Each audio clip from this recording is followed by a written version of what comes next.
In the recent debate between atheist philosopher Christopher Hitchens and intelligent design creationist William Demskie, Demskie opened his arguments with a string of logical fallacies beginning with this composite straw man. Is atheism demands a materialistic form of evolution, and there's only one going theory of it, namely Darwinism.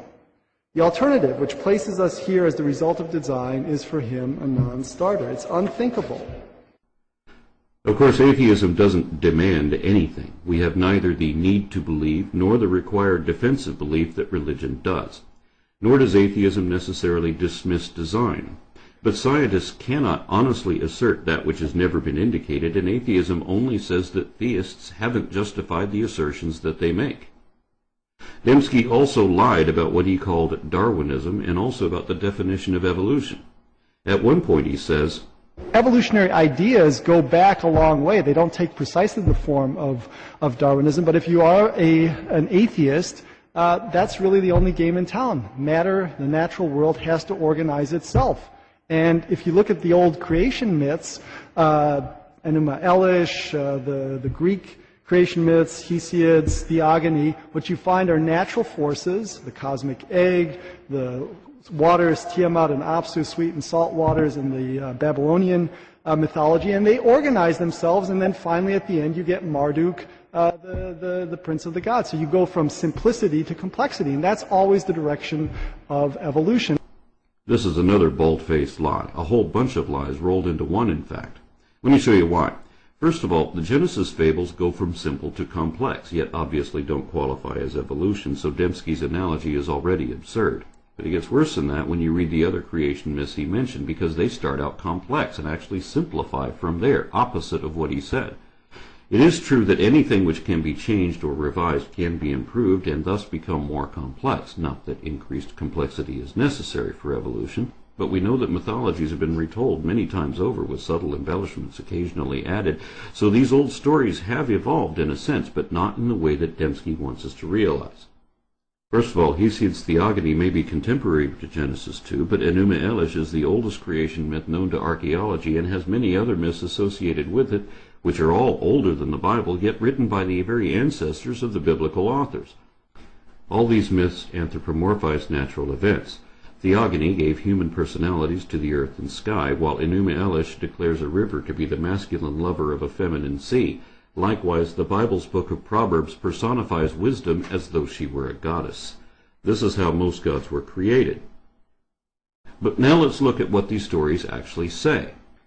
In the Greek creation myth, we see that the same prophecy is shared at the birth of Zeus as with Moses and Jesus, that the child shall overrule the current lord if not killed in infancy. The men of the earth were also cursed by the God of gods for their discovery of forbidden knowledge. Whether it is the acquisition of fire or the release of evil from Pandora's box, there are parallels to Genesis 2. But Theogony shows parallels with the New Testament too, because the god Prometheus is crucified to atone for the sin of man. Enuma Elish describes the creation in 6 generations of gods recorded on 7 tablets. The 6th divine generation included Marduk, who created man to complete their work so that future generations, beginning with the 7th, could rest. Even the method of creation is similar to Yahweh's creation of Eve in Genesis 2. The creation of the first men and women in Genesis 1 is paralleled by another pre-biblical myth, the Epic of Atrahasis, wherein clay figurines are washed in the blood of a god who was sacrificed that they might come to life. All of these evidently inspired the familiar revisions which are eventually compiled into the Bible. None of them are remotely evolutionary or materialist, and all of them are quite the opposite of everything Demskie said they were. A professor of philosophy with degrees in both theology and psychology has no excuse for an error of this magnitude, especially when... My dad was a biologist. He taught evolutionary biology. When Hitchens took the floor again, he accurately observed that Western monotheism has always been initially hostile to significant revelations of science until these became so humiliatingly obvious that even those in the business of denying reality were forced to accept them. Hitchens also turned to the void already absent of any evidence to indicate God and filled that with negative evidence further diminishing the likelihood. Things like universal chaos, rampant extinctions, various examples of scriptural and practical contradictions inherent in the common assumptions of Abrahamic theism. But in defense of evolution, Hitchens usually cited Christian evolutionists, preemptively disproving some of Demskie's predicted allegations, although Demskie still went on to make those accusations anyway. Most importantly, Hitchens argued for the value of objective analysis, which he described as evidence against interest. He also pointed out that we are primates, and all that that implies, both for evolution and against Demskie's idea of the image of God. I would have fleshed out our taxonomy a good deal further, but of course Demskie exhibits no knowledge of that subject and is required by his faith to dismiss it, which he tried to do using one of the staples of creationist misrepresentation. I think there's a fair amount of common ancestry, but I'm certainly not an advocate of universal common ancestry. I just don't think the fossil record bears that out. I think the Cambrian explosion is a perfect example where you have just you have these forms which are just there, poof, and there are no precursors. The Cambrian is the first period of the Paleozoic era. It's a span of about 50 million years wherein the earliest forms of all the current phyla appeared, and many more were already extinct by the end, and it ended hundreds of millions of years ago, before there were any mammals, reptiles, amphibians, or anything else of that sort. Not even sharks, insects, or recognizable plants existed yet, but Demskie expects us to believe that Bambi and Thumper and Curious George were suddenly poofed into a world of trees and flowers and chirping birds out of nothing all at once. He believes this only because his storybook says so, but that is not what paleontology shows, and he knows it. Very few Cambrian fauna still look like their modern descendants, and most of the rest died out since then, and some were so alien to our time as to defy classification. There were even some macroscopic animals who seem to have gone extinct before the Cambrian explosion. How is any of that either inconsistent with evolution or supportive of intelligent design? How is it that animals as complex as trilobites and brachiopods could spring forth so suddenly, completely formed without a trace of their ancestors in the underlying strata? Trilobites are the earliest members of a clade which today includes horseshoe crabs, scorpions, spiders, mites, and a handful of other horrors, none of which yet existed in the Cambrian, or they existed but were not yet fully formed. All these groups were derived during the Cambrian, along with Eurypterids and aglaspids, earlier xiphosaurs with a dozen or so eyes on their tails of all places, and many other crazy things which survived that age, and all of them are found in a chronological sequence implying stages of development from trilobites. Even if we forget about all these subsequent or descendant groups, the family of trilobites alone eventually grew to include roughly 15,000 species, and those are just the ones that are still recognizable as trilobites.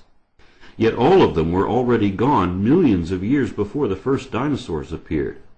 How is that inconsistent with evolution, or indicative of a divine design? And incidentally, trilobites do have Precambrian precursors in the underlying strata. It's a not quite trilobite, not fully formed. It doesn't even have eyes yet. So Demskie is definitely lying when he tries to cite the Cambrian explosion as either a challenge to evolution or indicative of design, and he can't pretend not to know better because... I was raised in a largely secular home, a biologist father who taught evolutionary biology. Ultimately, Hitchens hit Demskie with one of my favorite questions, wherein he lists some of the other facts of evolution and cosmology, which we can actually prove to be true of our position, and challenged his opponent to do the same. What is true of your view? Of course, Demskie had no way to answer this question, so he ignored it too. He quite wrongly assumed that Hitchens' rejection of God was a result of accepting evolution. As I have already shown, this is the first and foremost of the foundational falsehoods of creationism. Demskie based his entire presentation on his own rejection of evolution. He denies evidence of any type, all on the same excuse that that doesn't prove anything. Thus he ignores everything which only evolutionary science can explain, while forgetting that his religious alternative explains nothing. Note that the full positive case for God's existence can and should be fleshed out. Typically, such a case flows from critical reflection on the big questions of life. Why is there something rather than nothing? Where did we come from? Where are we going? Why should we take morality seriously? Why is the world comprehensible to our minds? Why does mathematics, presumably a human invention, have such a precise purchase on physical reality? Each of these questions can, in my view, be answered better within a theistic than an atheistic worldview. But of course, religion doesn't answer any of these questions with any measurable degree of accuracy like only science can, and in my view, cosmology and evolution do a better job of that in each of the cases he mentioned.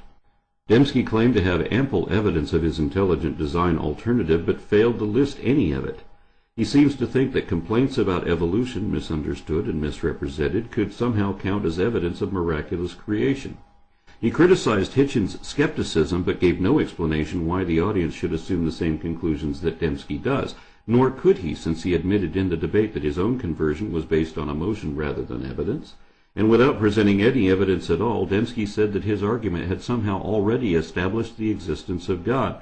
But all he did was assume God, and assume that everyone else assumed the same thing, without reason, since he had none to give. Neither did he refute any of the points Hitchens actually made, either on stage or in his book, yet he claimed to have just done so while we were watching. I've watched the video again a couple more times since then, and no, he didn't.